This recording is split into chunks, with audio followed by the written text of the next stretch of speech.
So now, with all of that out of the way, let's dive into the first important concept I want to cover in this section. And that's the difference between real objects and data structures.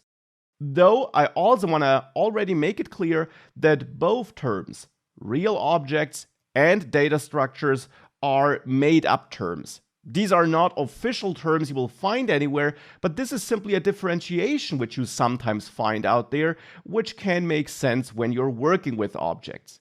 So what is the difference between real objects and data structures, or data containers, as we could also call it?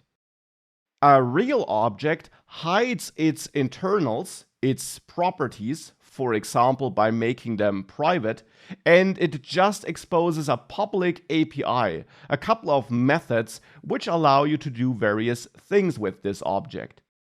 And with these methods, I don't just mean getters and setters for these hidden properties, I mean real abstractions, so methods which do more complex things than just setting a property and therefore acting as a proxy.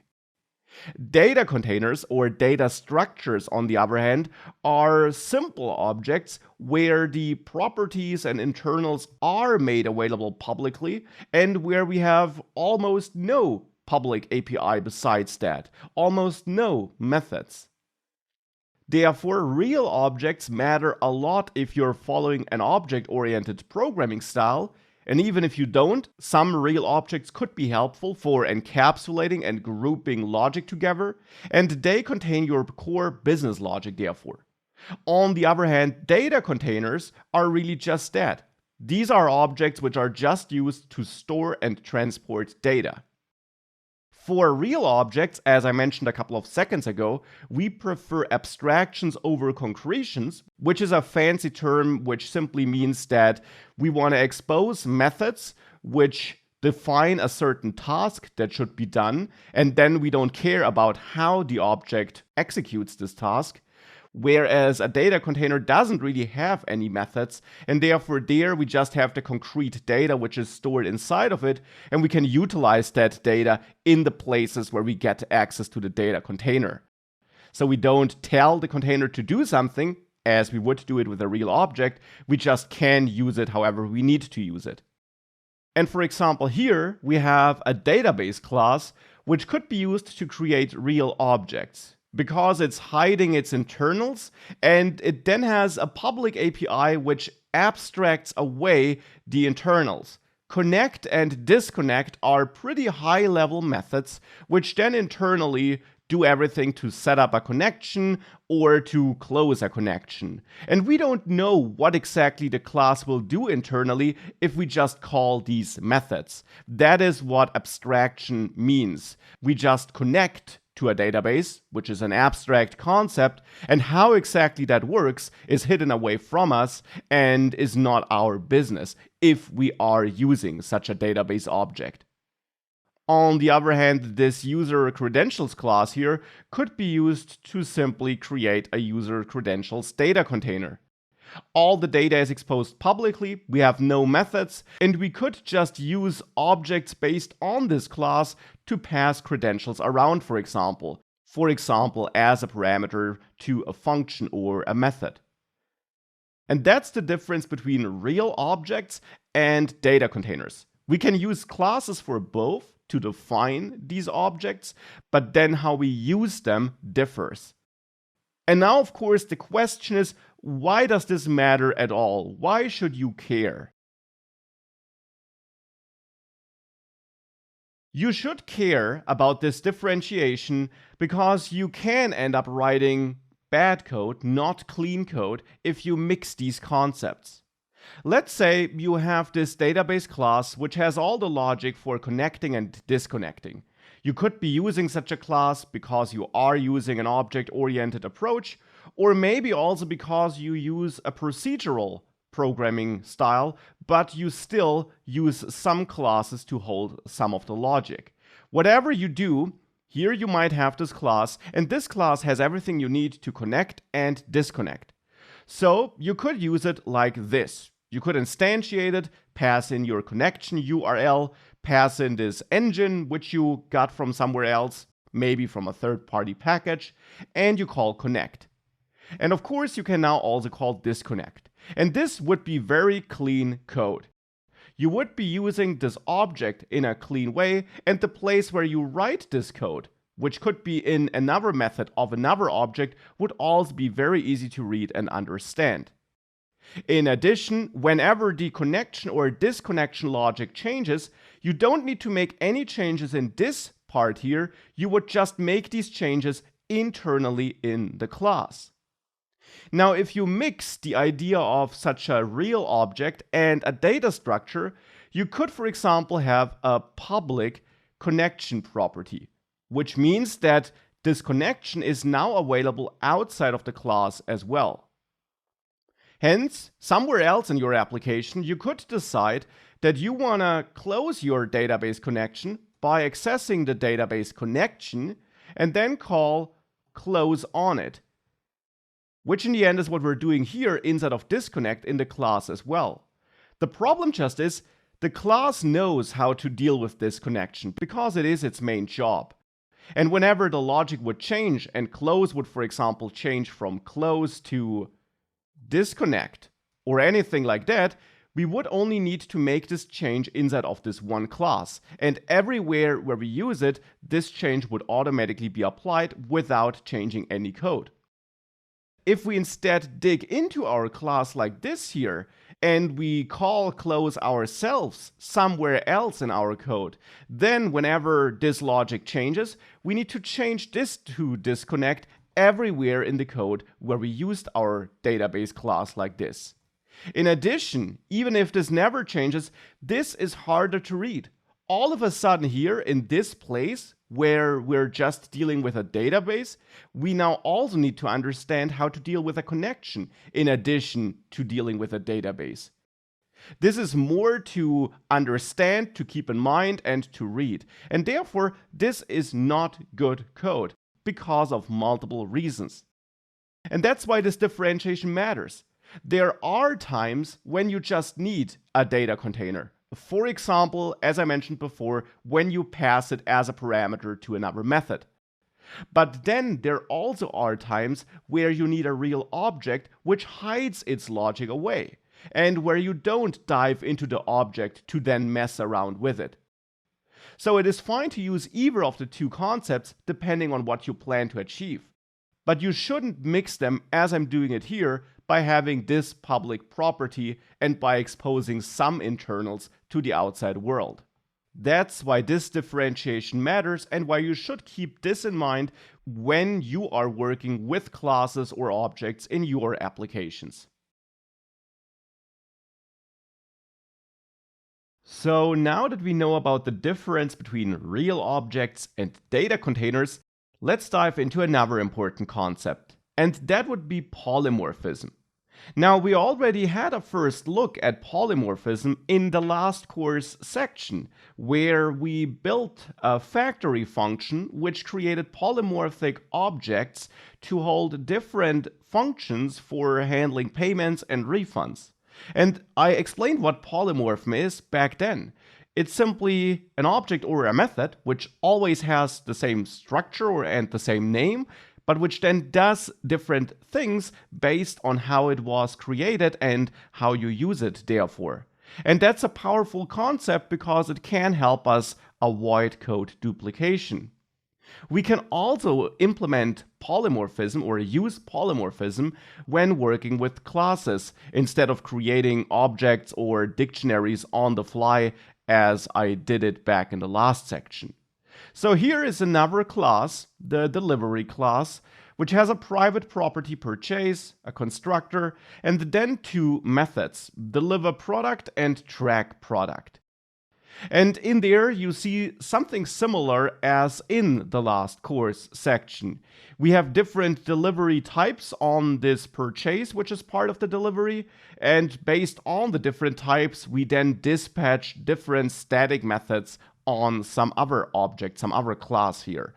And this is just some dummy code. Both the purchase and the logistics object doesn't really exist, but I can still show you what polymorphism is at this example and how you deal with it when using classes. Because when using classes, we can implement polymorphism in a very, very elegant way.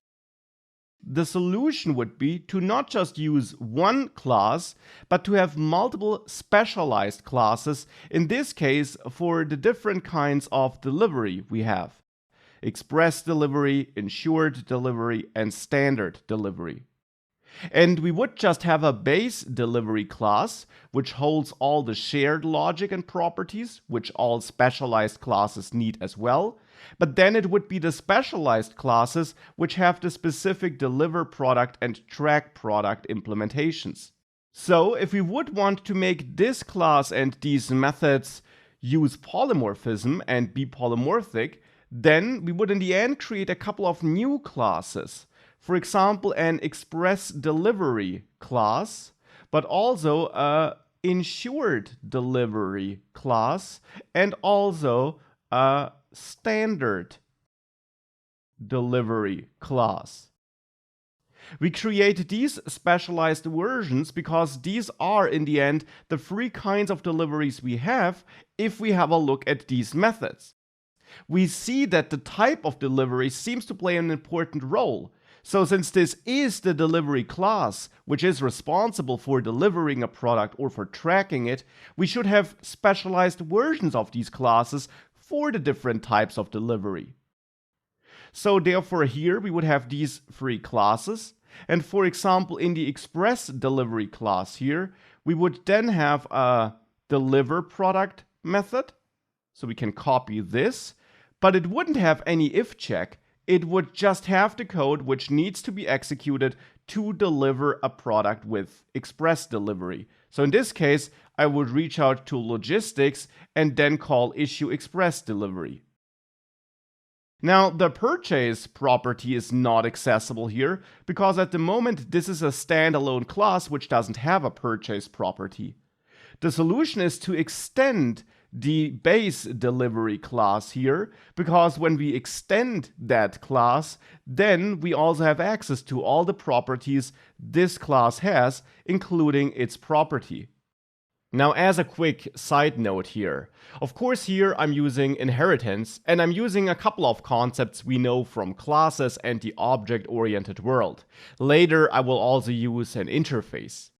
If this is all something you never heard about, then you probably never worked with classes, and then of course this specifically is a concept you won't be able to utilize and you won't need in general. You still learned about polymorphism in the last course section though.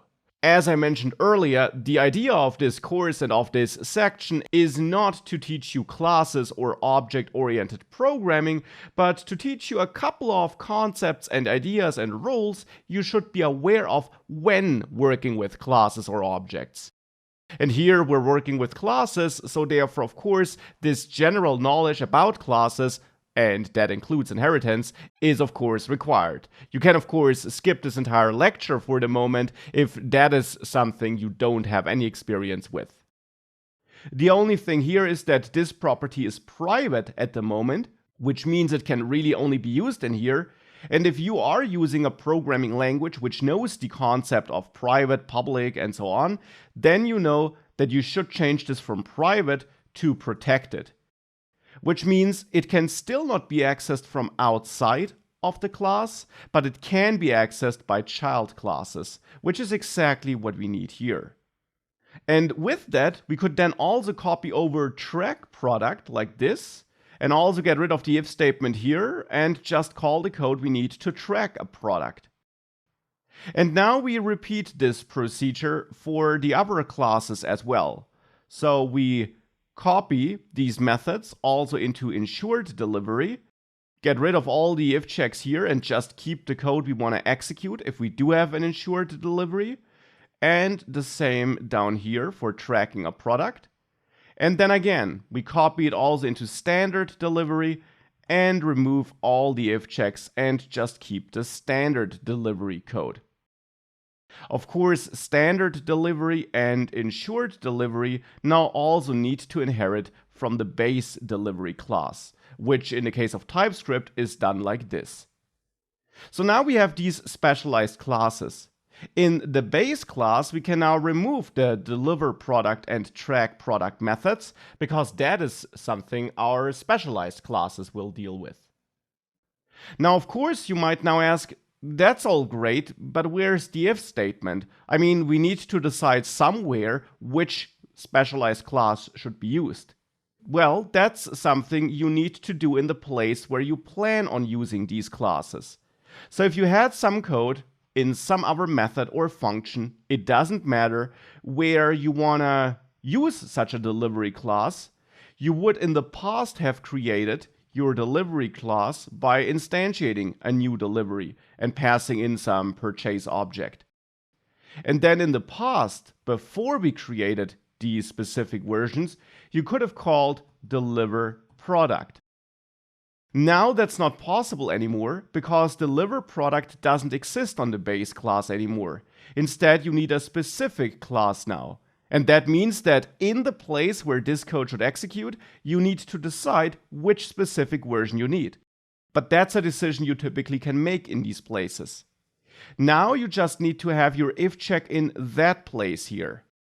So here you would have your if check with these different branches. And you could also use a switch case statement, of course. And then here you would have your delivery variable, which would be of type delivery. And then here we would assign a value of new express delivery and pass in our purchase. Here we would have a new ensured delivery instance. And down here we would have a new standard delivery instance. And then at the bottom, we can call deliver product. And of course, instead of this purchase delivery type, you would have your purchase object lying somewhere around here where you do execute this if statement. Let's not worry about this condition at the moment though. Let's assume we are in some place where we do have access to this purchase. Because this is pseudocode anyways. It won't execute anyways because we don't have a real purchase here. This is how you would solve these situations though, how you would create the proper instance of your delivery class based on which specific type you need. Now here actually my IDE is complaining that this is not a method of the delivery class, and that would be correct. It's the child classes which added. But of course you can work around something like this as well, for example by utilizing an interface or abstract classes. So here we could have an interface called delivery, which dictates that we have a deliver product method and that we have a track product method.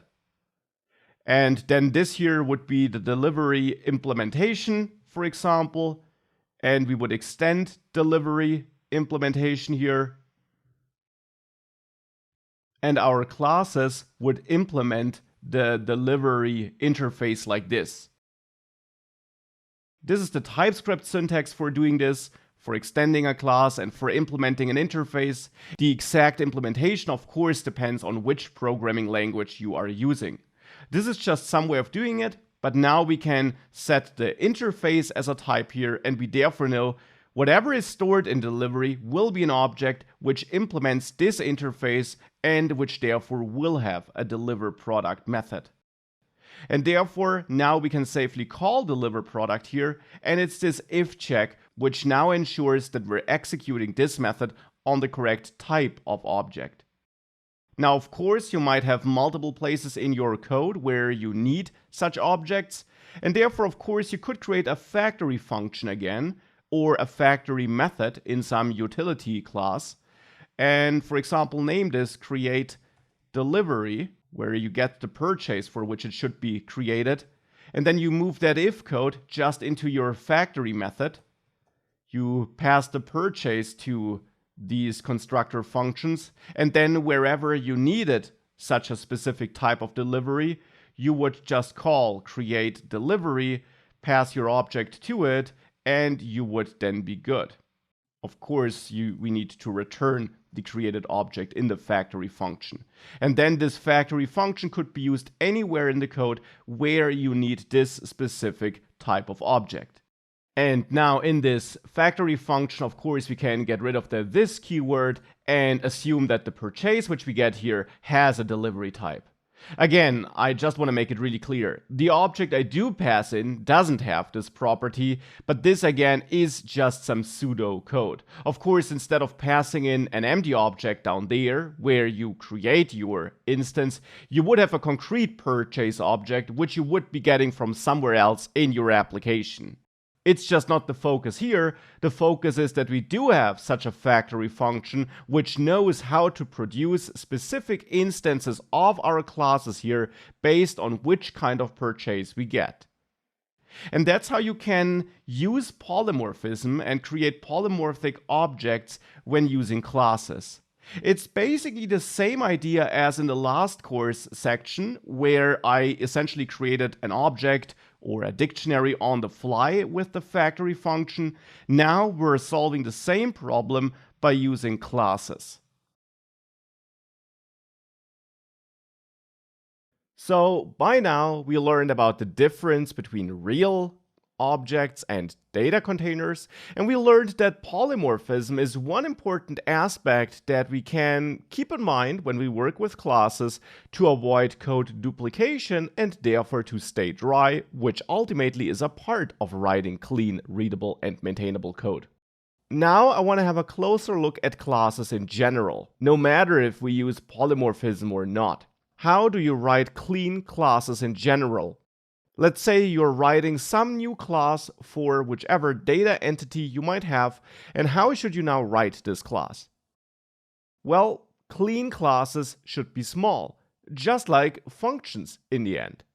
You typically should prefer multiple smaller classes over a few large classes. And of course, that is very similar to what we learned about functions. Clean functions also should be small, they should be short, they should be focused on one thing, as you learned, to ensure that not too many lines of code are in one function and to ensure that they are always easy to comprehend and read. And it's the same here for classes now. However, there is an important difference when we define what small means exactly. With functions, we had the concept of a function doing one thing. With classes, we have a related yet different concept. Classes should have a single responsibility. And there is a principle, a well-known principle, the single responsibility principle, which actually also revolves around that. And I will come back to that principle in just a second again. The general idea simply is that a product class, for example, should be responsible for product-related issues. For example, changing the name of a product, not for changing the name of a user, for example. This might sound trivial, but it is easy to mix up these different concepts in reality. Take this dummy online shop class, for example. All the real code is missing, but you can see the API, the methods, the surface area of this class here. And you see, I got three properties here: orders, offered products, customers. Whichever data would be stored in there doesn't matter. The names give us a good idea of what is in there. And then we have a bunch of methods here for adding a product, for creating a customer, and so on. And all these methods kind of make sense, right? It's the online shop class after all, so it makes sense that we can add both a product as well as add a customer. But the problem here is not necessarily the number of methods. It could make sense to have that many methods in a class, but the focus of this class, the responsibility of this class, that's the problem, because this class doesn't just have one responsibility. Instead, this class is dealing with orders, with products, with customers, and even there it's actually having multiple purposes.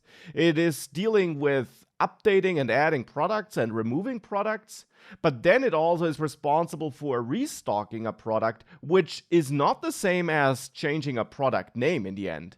So this class has a bunch of responsibilities, at least 3, orders, products, and customers, but maybe even more than that. And that would be a problem here. Even if every method would just have one line of code, then this class wouldn't be big when we count lines of code, but it would be big if we consider its responsibilities. And a better way to write this code would be to split this class into multiple smaller classes, for example. And this is just one possible split here, of course. Here we could have classes which do have separate responsibilities. Again, you might even be able to split this up further, but you can already see the idea here. We have multiple smaller classes where small really means that we have less responsibilities in our individual classes. And this is considered clean code. Small, focused classes where I know that if I want to change something on the product logic, I have to go to the product class. And I don't have to scroll through the entire large class here just to find the product-specific functions I'm looking for. That's the idea behind small classes and what you should focus on when writing classes. Keep them small and define small by looking at their responsibilities. I absolutely want to highlight that small for classes, unlike for functions, does not mean do just one thing. This product class knows how to update and remove, for example, which is definitely more than one thing. But it's the same responsibility. The responsibility is to manage the product data and the product existence. That's the responsibility here. And that's a core difference to functions. And this difference, of course, makes sense, because if we would have the same definition as for functions, then every class would in the end only be allowed to have exactly one method, right? And if you create one class per method, then this is definitely not efficient, and you would end up with dozens of super tiny classes, which probably then also would have strange names, just to have one method per class. This makes no sense at all. It basically defeats the idea of using classes in the first place. So it's not about doing just one thing, it is about having one responsibility per class. Now, when we learned about functions, we also learned about these levels of abstraction, which in the end helped us decide whether a function is doing too much. It was a part of the decision process. For classes, we also have a related helper concept, you could say, which helps us decide whether a class is too big or too small, in case you're not sure whether that could be the case. And that concept is called cohesion. Now, what's cohesion about? Cohesion, in the end, just defines how well the methods of a class are using the class properties. So how much are your class methods using the properties of that class? That's what makes up cohesion. And you would have maximum cohesion inside of a class if all methods in that class each would use all class properties. So every single method in a class uses all the class properties. If that's what you would have, then you would have a highly cohesive object and you would have maximum cohesion. Now, the opposite would be no cohesion. That basically means that of all the methods in your class, no method is using any class property. So all the class properties are not managed by your methods. Instead, they probably are public and can be used from outside the class. Then in the end, you would just have a data structure, a container, with some utility methods, as it seems, since the methods are not operating on the properties of the class at all. Now, you definitely want to avoid having a class with no cohesion, unless you want to have a data container with utility methods. Otherwise, you want to avoid this. The goal, of course, is maximum cohesion, though this is not entirely true. The goal is high cohesion, because you will never be able, or rarely be able, to achieve maximum cohesion. Instead, you're going to be somewhere in between, and you want to write highly cohesive classes, where all your methods use many of your properties. You will not be able to make every method use every property all the time, but you should have a good usage of properties in your methods. For example, if you have a look at this large class from before again, I added some comment annotations next to the methods about which properties these methods probably would be using. And I think it's fair to say that add product, update product, remove product, get available items, and restock product probably all only operate on the offered products property. So they use one of the three properties you got. Create customer, login customer, these two methods probably only operate on customers, just as the update customer profile method, by the way. And then we only got make purchase and add order, which use all three properties probably. The orders, offered products, and customers properties. And refund would probably use customers and orders. So we can see that only make purchase and add order are methods that would really belong into this kind of a class, because these are the methods which use all the properties. Refund at least uses two of the properties. But generally, this class doesn't have a great cohesion because almost all methods use only one of the three properties. So there is no hard rule on when to split. You can't say if 7 out of 10 methods use at least 2 of 3 properties, then that's good, otherwise you should split. That's not how it works. But it should be obvious that in this class, many methods are only using 1 or at most 2 of the available properties. The majority indeed only uses 1 property, and that's not cohesive at all. Now, as soon as you start splitting your classes into smaller classes, you should see your cohesion grow. And definitely don't end up with the 1 method per class solution just because this has maximum cohesion. As I mentioned on the slide, that's not the goal. But you should end up with smaller classes which have good cohesion. So where most of your methods use at least a couple of the available properties, that's the end goal in the end. Now, when working with classes and objects, there are a couple of important rules and principles out there which you might have heard in the past already. And all of these rules and principles and laws exist to help you write more maintainable code. That is the core idea. Now, of course, as I already mentioned at the beginning of this course section, there is a relation between maintainable and extensible code and clean code, which primarily focuses on readability, but therefore is also related to maintainability. There is a connection for sure.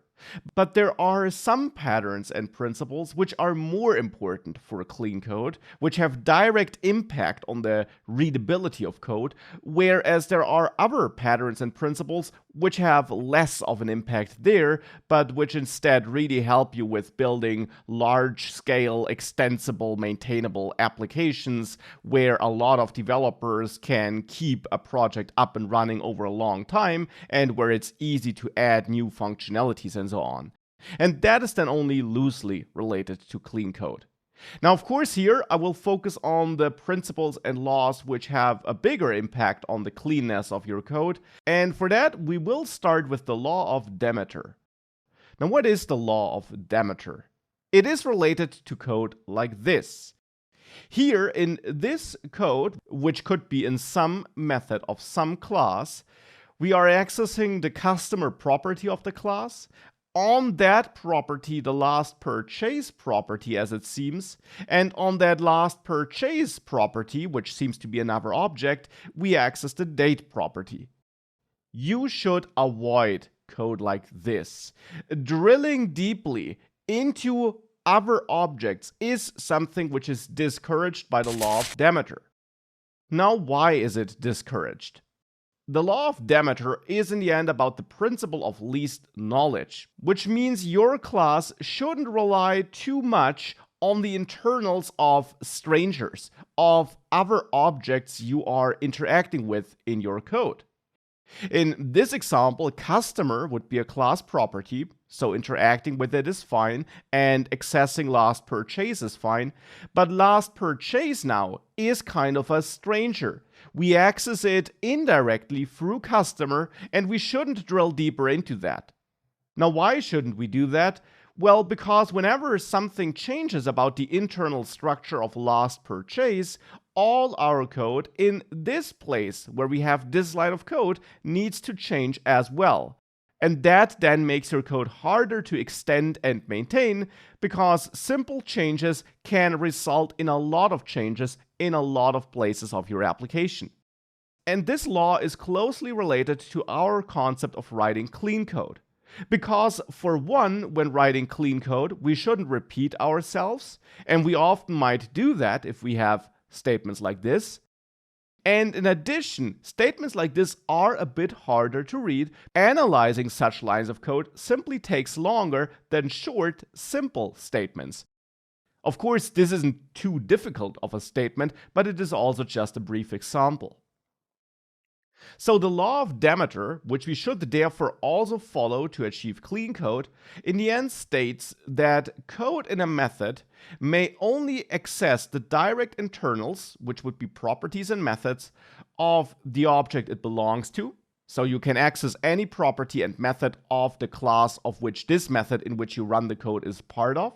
You can access any objects which are stored in properties of that object. So in this case, accessing customer is fine because it is a property of the class this code belongs to, as you can tell by the this keyword. And accessing last purchase is of course also fine because that directly is part of that customer property. You may also use any objects which you receive as method parameters. So it's not just about properties of the class, like customer, but if customer would be received as a parameter, we would also be allowed to access data in it. And of course, we also are allowed to interact with objects which are created in the method. So if we would instantiate another class, we can of course also work with the API and properties of that class. That's the idea behind the law of Demeter. And here is this example from the slide, now in a real dummy class. I'm accessing date on last purchase on customer, which is a property, and only this part here would be okay. Because with this part, I'm directly working on the property and the data in the property, which is part of this class. Date is not directly data of the customer property, it's part of some other data which is stored in the customer property. And therefore we have only indirect access to it, which is not allowed by the law of Demeter. Now here in this example, we are for example getting this date to then call the deliver purchases by date method. And the obvious question now is, how could we clean this code up? How could we change it such that we do follow the law of Demeter? Well, one first simple solution could be that we simply go to our customer class, so to our customer object and the class defining that object's structure, and we add a new method in there. Instead of this code, which for the moment I'm commenting out, so that we still have it for reference, instead of this code, it would be better if our customer class would have a get last purchase date method. This code would be allowed because we're directly accessing a method in our customer property. And now this customer object simply needs such a method, which then internally accesses last purchase date. And there, this would be okay because last purchase, of course, will be a direct property or some data stored in the customer object. So then accessing date on that direct last purchase property would also be fine inside of that customer class. So this is how we could adjust our code in the customer class and then also in the delivery job class to not violate the law of Demeter anymore. However, this is not a great solution because now we basically force our code to follow the law of Demeter, but we still have some problems and we didn't really end up with that much of a cleaner code. Yes, this code is a bit easier to read now, so that is cleaner because it's a clear instruction which requires no interpretation. But of course, we now just outsourced the problem into customer. And whilst we technically are not violating the law of Demeter anymore, you of course quickly end up with a lot of helper methods like getLastPurchaseDate here, just to follow the law of Demeter on paper. The better solution for solving problems like this, and the solution which really makes this clean, which is why I want to cover this concept, is that you should tell, don't ask in your code. Don't ask for information to then use it, but instead simply tell other classes what to do, if that is possible. For example, here, instead of getting that date, now with this helper method, just to then forward it to deliver purchase by date, the better solution would be to work on the warehouse instead of the customer class. So that here, on this warehouse, we, for example, can call a deliver purchase method instead of purchases by date. And here we pass this customer last purchase. And then it would be the job of the deliver purchase method to extract the data from that last purchase which it receives, which is required to deliver this purchase. Now we're not violating the law of Demeter because we're only accessing the customer property and some data which is directly stored in that. And in deliver purchase, we just get a purchase object, which we also can use there to extract any data we want, because you can work with objects and the data directly stored in them if they are received as method parameters. And this is now how you really would want to solve this. You want to tell your code what to do and not ask. And that's also why I wanted to cover this principle or this law here, because this certainly is clean code. We don't have to interpret why we want that date and what we could be doing with it. Instead, we in the end got rid of 2 lines of code, which we required before, which we had to read, and we just got 1 line of code, which is 100% clear about what it does. That's the law of Demeter and how you should follow it, and that's why it matters for writing clean code. And as a side note, and why I also wanted to include this in the course, which is of course not just about object-oriented programming and classes, the law of Demeter actually also can be applied to code that uses just functions and no classes. I mean, of course you can't apply it like this, you can't apply the official law with all its definitions, but you can apply its logic. If you write code with just functions without any classes because you are writing code in a procedural way or because you use functional programming.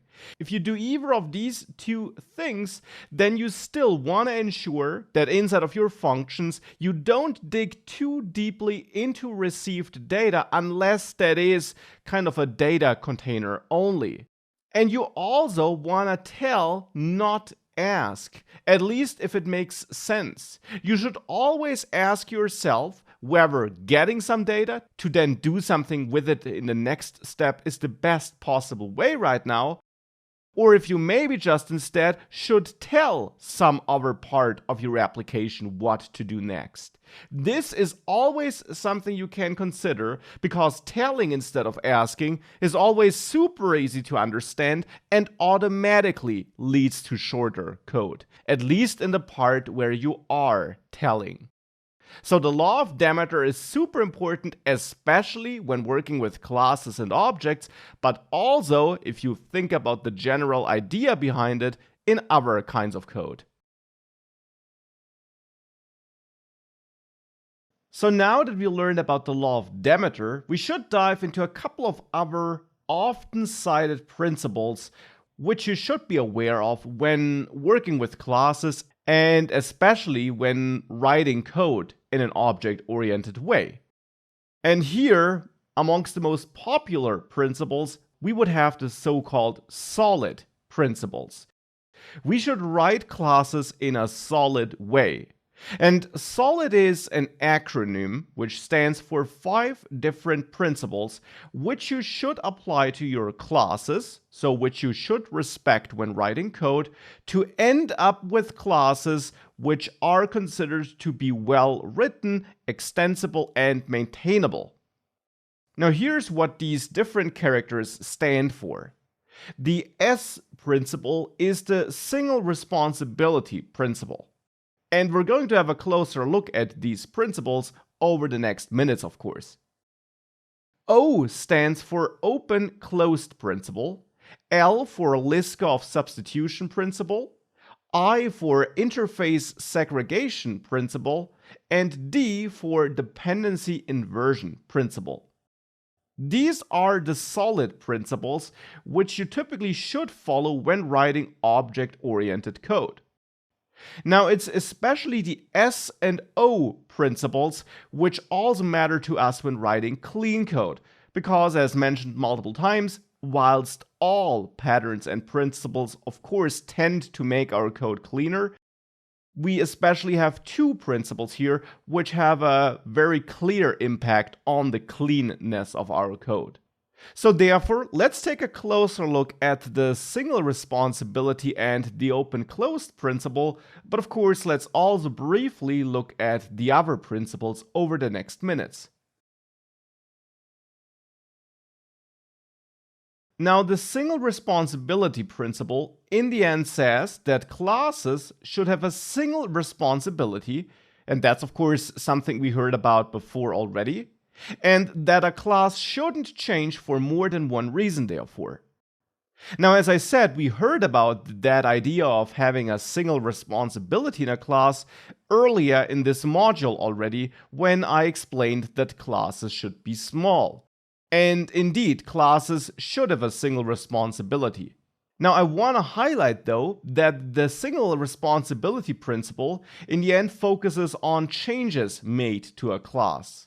But of course, that simply means that if a class would have multiple responsibilities, there would be multiple reasons for code edits to be made to this class, simply because it has, well, too many responsibilities. And therefore, less responsibilities, to be precise, a single responsibility, means that code changes have less impact on the class, and ultimately, of course, that then also implies that the class is really focused and small, which was our overall goal. Nonetheless, the question of course now is, what exactly is a single responsibility?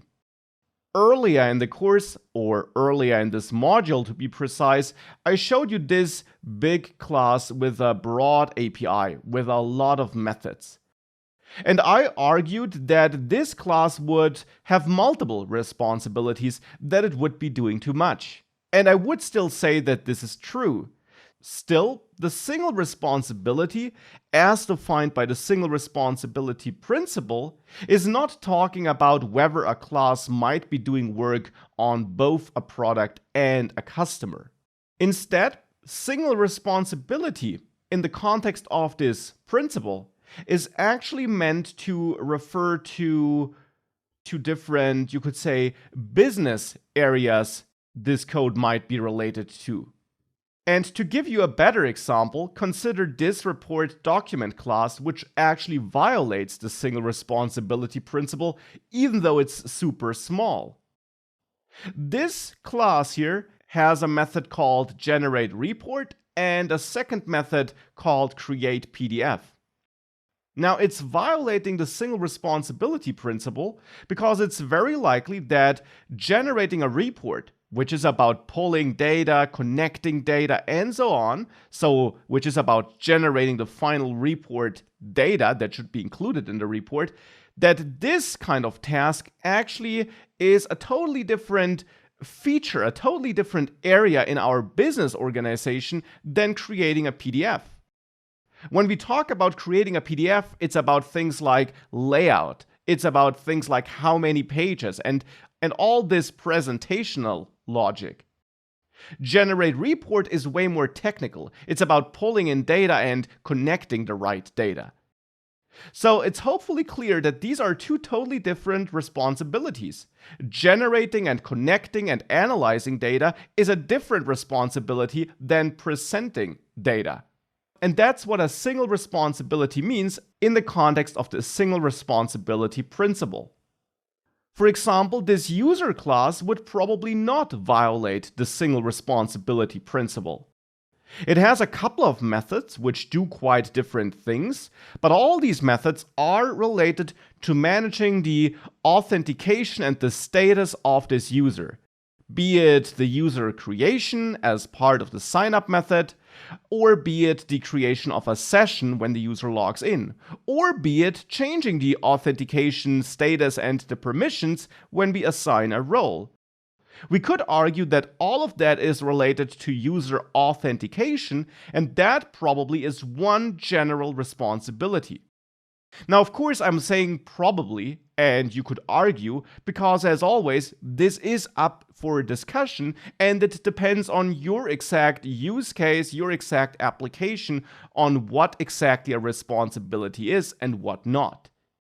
You also might not always be able to draw a sharp border, but you should be aware of the general idea of having only one core responsibility per class, and you should also be aware that one responsibility doesn't mean just one method, as explained earlier. So what I explained earlier about keeping classes small and not doing too many things, having too many responsibilities in a class still applies.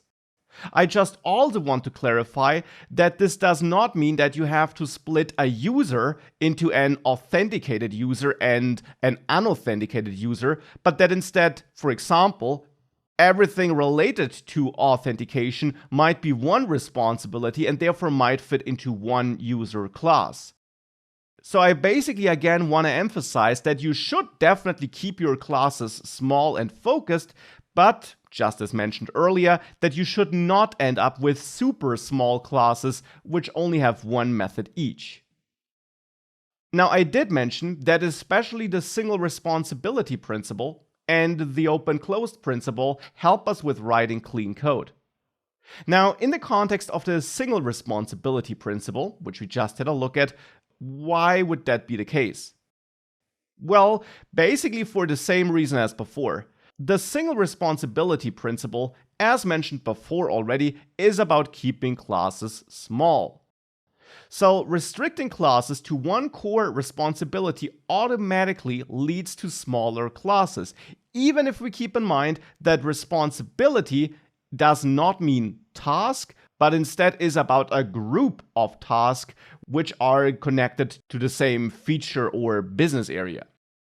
Still, you will end up with more classes if you respect the single responsibility principle, and of course, therefore, smaller classes, if you don't overdo it, if you don't split your classes too much, lead to code which is easier to read because you don't have these long classes with a bunch of code in there where you don't know what these classes are doing and where you have to scroll a lot, but instead you end up with smaller classes which typically make managing your code and reading your code easier.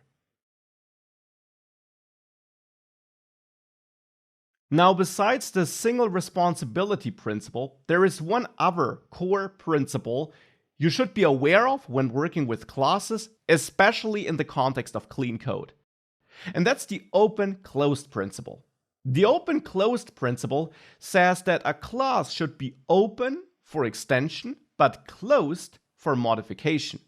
Now, what does this mean? Here is an example. Now again, it's just a dummy class without actual code, because again, it is more about the general architecture of your classes, the API of your classes.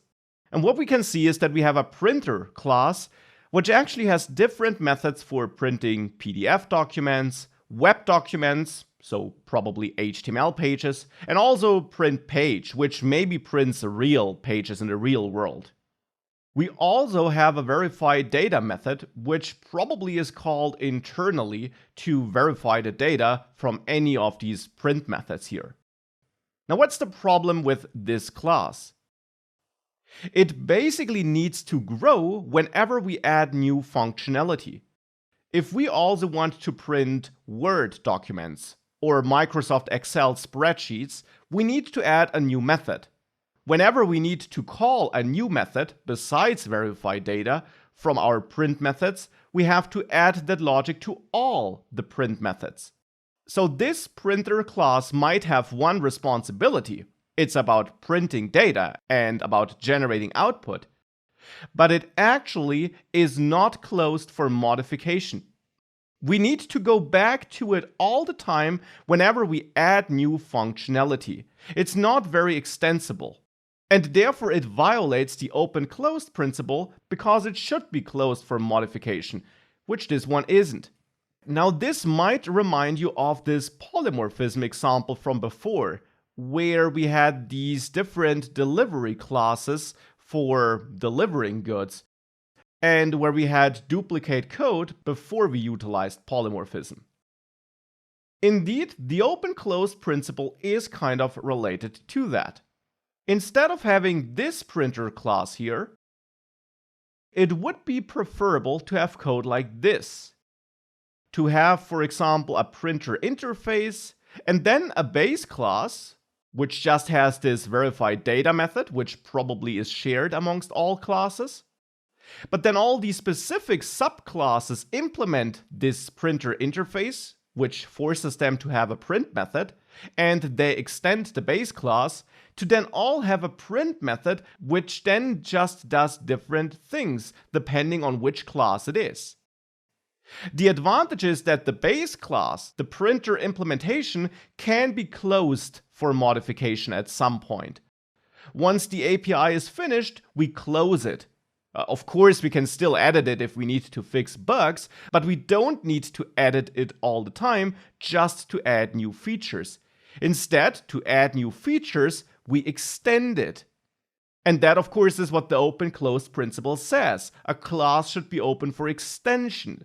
And we can build brand new printer subclasses, like for example a Word or an Excel printer, which just extends the printer implementation class and implements the printer class, which then just forces us to add a specific print method again.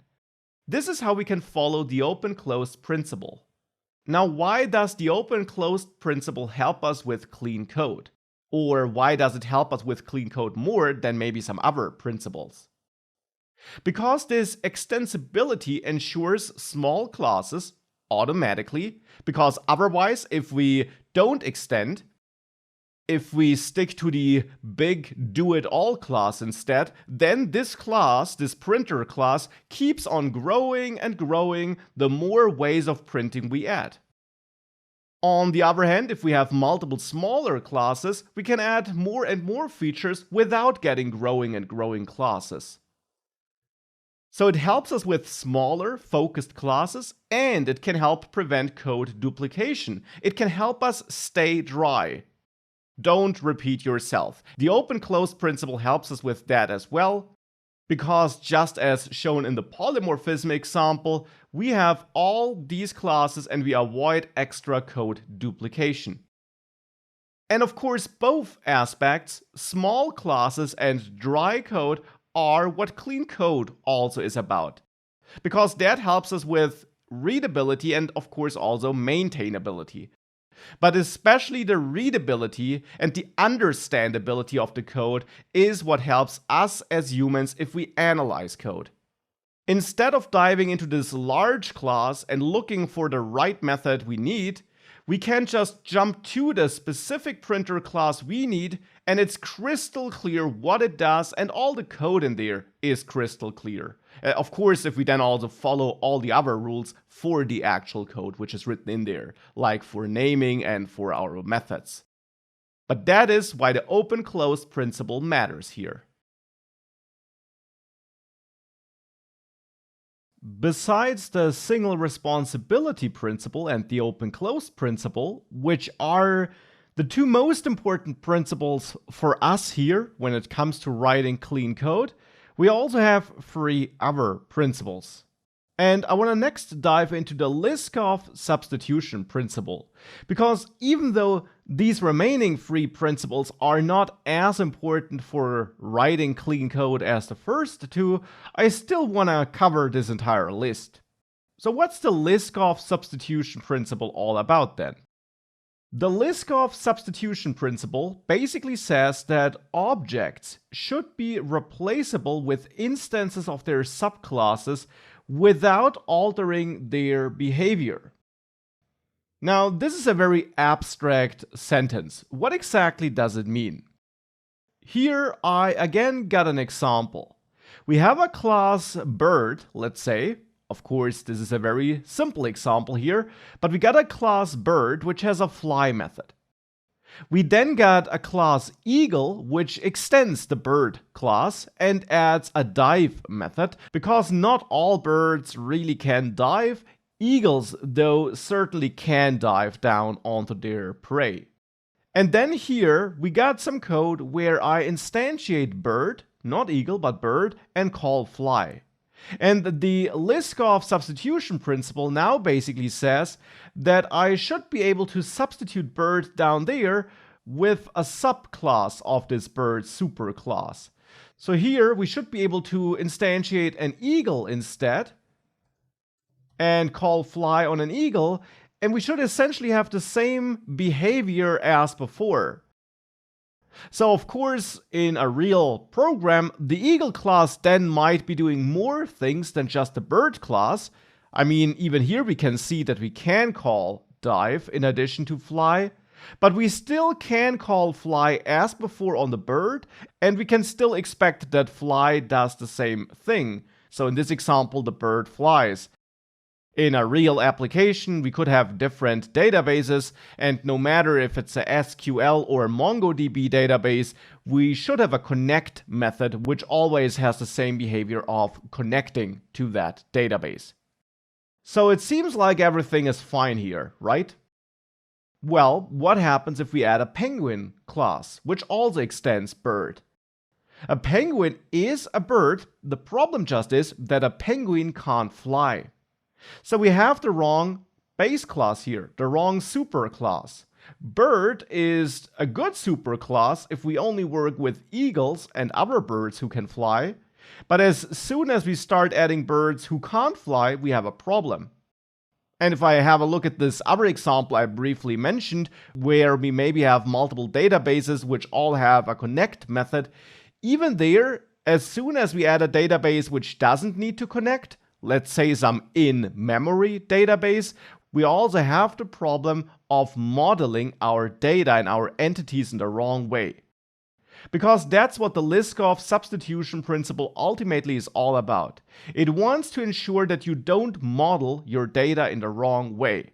For example, here we picked a bird as a base class for all our specialized birds, and as it turns out, at the example of the penguin, that was the wrong choice. So how would you write proper code here?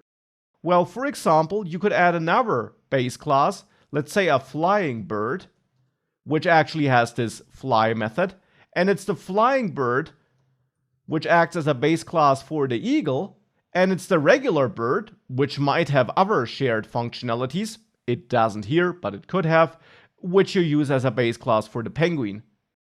And now indeed here, you can use flying bird and call fly, or use an eagle and still call fly, but you can't use a penguin. And you also don't need to substitute your flying bird or eagle with a penguin, because penguin extends bird, not flying bird.